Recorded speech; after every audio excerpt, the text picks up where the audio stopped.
What's going on, everybody? Welcome to the channel. My name is Oe, and today I'm going to be reviewing the South Korean original Netflix series Squid Game. Now, maybe you lost all your money in some gambling bets, maybe you lost all your money on hookers on cocaine, or maybe you lost all your money because your business closed down because of the pandemic and the bank seized all your assets and now you're just down on your luck. How do you bounce back? Well, I got an option for you, and that's joining the goddamn Squid Game. Squid Game has to do with a bunch of participants. They have their own free will to participate in some high-stake games where they could lose their life in order to win an absurd amount of money. And this game is held by a mysterious, shady, elite organization. That's the plot of the show. That's all you need to know. And I do feel like as a society, as a whole, no matter what country you live in, I do think we're coming close to this. I do feel like a lot of people would have no problem signing away the rights to a mysterious elite organization to do whatever the hell they want to them, as long as they have a chance at a prize at an absurd amount of money. I feel like right now, if you asked 1,000 people to do this, I feel like 500 of those people would do it. So I feel like we're dangerously coming close to this in the real world, where we're resorting to this sort of desperation and amusement. So yeah, we could be getting there as a society, and it's scary, and I would be lying if I say I might be a participant in a future Squid Game.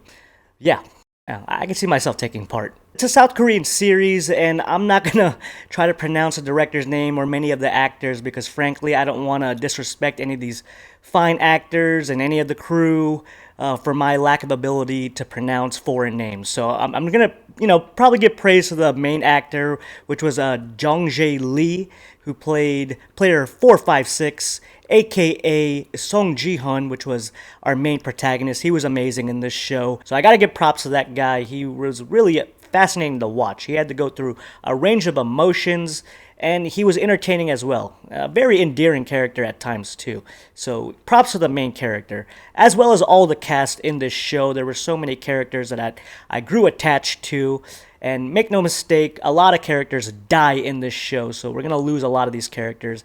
And I felt attached to a lot of these characters, and it was sad to see a lot of them go. But the games themselves that this organization makes our participants do, I mean, you never know what the hell you're going to get. Some games require strength, some require speed, some require you to outwit your opponent with your mind, some require you to be very delicate. I mean, you never know what the hell our participants are going to go through, and it's really exciting. It's really scary at times, but for this series, I came for the games. I stayed for the characters, because one of the best parts of the show is not the games that this organization makes our characters partake in, it's the characters within these games. So it's a real gut punch when we start to lose a lot of these characters. We form bonds with these characters, our characters form bonds with each other, and the way the games are set up, sometimes they just have to turn against each other. So we get to see which characters are going to remain good, keep their integrity, and we're going to see which characters resort to desperation and to crueler methods in order to advancing to the next level. And the mysterious organization holding these events, we don't get that much information about them from the start of the show, but we do get little subtle hints on how they operate as the show progresses.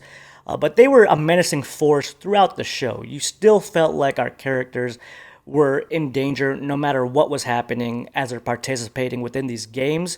And there's also a subplot with a South Korean detective infiltrating this organization as the games are being played, which I really enjoyed. It kind of had like a James Bond element, because these games are taking place on an island, and we have this detective just infiltrating, disguising himself, learning more about this organization as the games are being played. I loved that whole subplot. It also had like a human organ harvesting subplot within that subplot. So yeah, as if the show couldn't get more entertaining and interesting, you give me that storyline, I'll take it. And the visuals and the cinematography was top notch as well. Just the simple aesthetic of the elite organization holding these events, they were an interesting bunch to look at. The games within itself had a playground feel, so that was kind of creepy. It was just a vibrant, colorful show. And it's crazy. It's a crazy show. It's chaotic, but it's beautiful chaos. So yeah, it was a great looking show. So the acting, the visuals, the story, the plot, the twists, the turns, I mean, this show was incredible. It was entertaining from start to finish. So I'm going to have to rate Season 1 of Squid Game. I'm going to give it a 9.5. This show was amazing. So that's my review of Season 1 of Squid Game. This show came out of nowhere for me, and I'm glad I watched it. It blew my mind. It blew my mind. So post down in the comment section down below of what you thought of the show. What would you rate it? Have you seen it yet? Let me know. If you liked the video, make sure you hit that like button. If you want to see me again, make sure you hit that subscribe button as well. And I will see you all next time. See ya!